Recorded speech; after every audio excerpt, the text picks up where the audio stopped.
The problem now is with a huge and growing monolithic PHP code base and a whole bunch of engineers, how do we keep going? So we're running up against the limits of what we can do with PHP when it comes to complexity, performance, and our solution for that right now is service-oriented architecture written in Scala and Akka. So we're splitting up the system into independent services which communicate with each other only via well-defined APIs. Teams could work on their own services in a sort of self-contained way on their, on their own schedule and with their own processes. We're using Scala and Akka and communicating over ZeroMQ. Scala and Akka are just amazingly good at concurrency and distributed systems, which is what we need. SOA was actually made a lot easier by our joins philosophy, so everything was already decoupled and we were able to pull things out and not have to worry about like someone somewhere just like joining crap together and like pulling all that out and teasing it apart. It's a ton of work. This is going to consume our lives for a long time, as anyone else who's dealing with this kind of stuff knows. One sort of intermediate point we have is called the service-oriented monolith, or SOM. So we're splitting it up. And really the dependencies are what kill you when you do that kind of stuff. So we need to have a way to service these dependencies in the meantime before we are able to provide services in Scala. So we just have to write them, maintain that contract, and then when we bring up that service in Scala, if we keep the contract, then everything else should work behind the scenes. So yeah, our problem was how do we keep going? Today we're transitioning to Scala as service-oriented architecture. We're still going to keep PHP as a sort of thin facade layer on top of the services, which provides data to the front end. And that is what we're going to be doing for a long time. So yeah, in conclusion, just in general, think ahead, find the time to do things right. There's no silver bullet for scaling.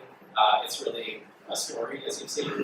There are a lot of things that have to happen over time, and you won't get it right the first time. So, just try to build your system to be scalable and maintainable and visible, and that will serve you well going into the future. So, that's all I've got. Thank you.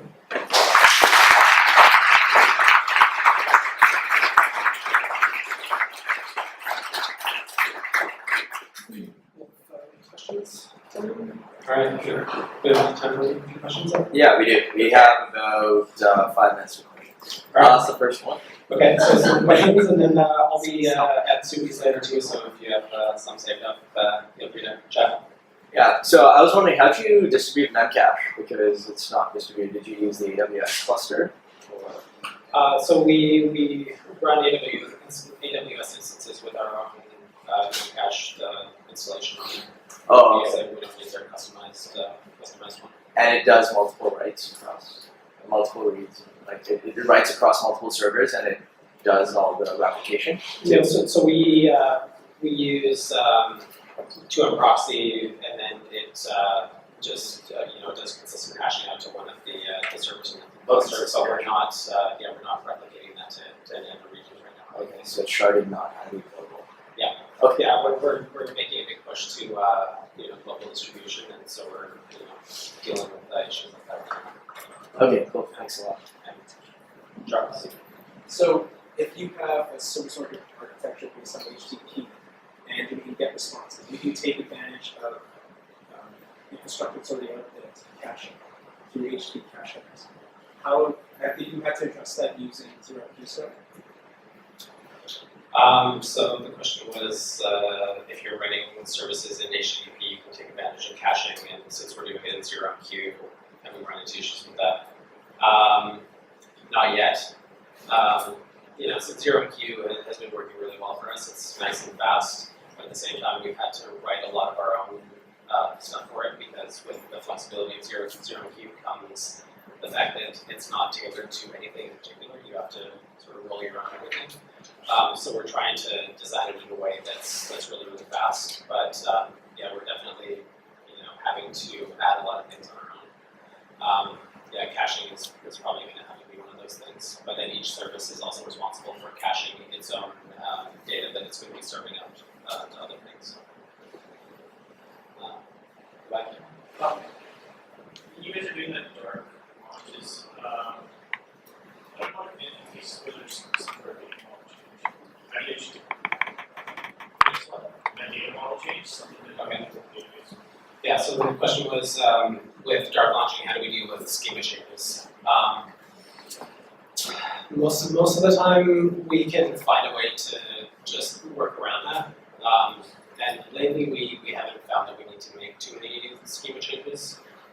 In the case of something really drastic, yeah, we would probably have to do something like, have two copies of things, or have an intermediate step during a transition or something like that. But really, we don't. You can come up with a lot of creative ways to figure out how to get around stuff like that, and yeah, we haven't had too many problems with that. Yeah. So I noticed that one of the cool things about Hootsuite is it streams the log updates to your browser. And so we're talking some of these technologies. How do you do that with PHP? Feed the data out of the browser in this kind of way. How do we feed the data up to the browser? Live streaming. Do you mean like using VanPHP? Oh, okay. So yeah, right now we use WebSockets for a few things, but for the user streams, they're just on a timer, because we are subject to rate limits just like anyone else. They tend to be different rate limits, but we don't necessarily want everyone to just have constant streaming data, because we're able to serve their needs pretty well the way that it is right now. We do deal with streaming data when it comes to push notifications onto mobile devices, because there tends to be a big important to be able to just read that stuff for everyone and send it out. But for the web, yeah, we've managed so far just by having it on a timer. So yeah, sometimes the best way to scale is to just do things the simple way. If your users are okay with it, yeah. By timer, you mean like polling the Yeah, basically there's a user modifiable amount of time between stream refreshes, and yeah, that's works well enough. Knowing the size that Hootsuite is now, do you have any examples of premature optimization? Premature optimization. What is the app directory longer as well? Yeah. Yeah, I can think about it. If you're going to be into drinks, maybe I'll get some thought and then Cool. chat. Are we good for time? maybe a couple of questions. All right, one more. So what do you gain by still keeping that thin layer of PHP that you mentioned when everything is moving towards Scala? We already have a lot of PHP experience, and we already have a lot of PHP code, and if we can just maintain that as the facade, then there's not a huge impetus to make that transition to Scala. We already do a lot of other things like translations and stuff like that in the front end that we don't necessarily have to move to a service. So right now we're concentrating on the important pieces on the back end that we need to service the front end, and just stripping things off PHP bit by bit and just making it lighter and lighter and lighter. At some point maybe we decide that it is worthwhile to make that transition to the front end, but right now it's not a huge priority for us. Alright, so yeah, I'll be interested if anyone wants to chat. So.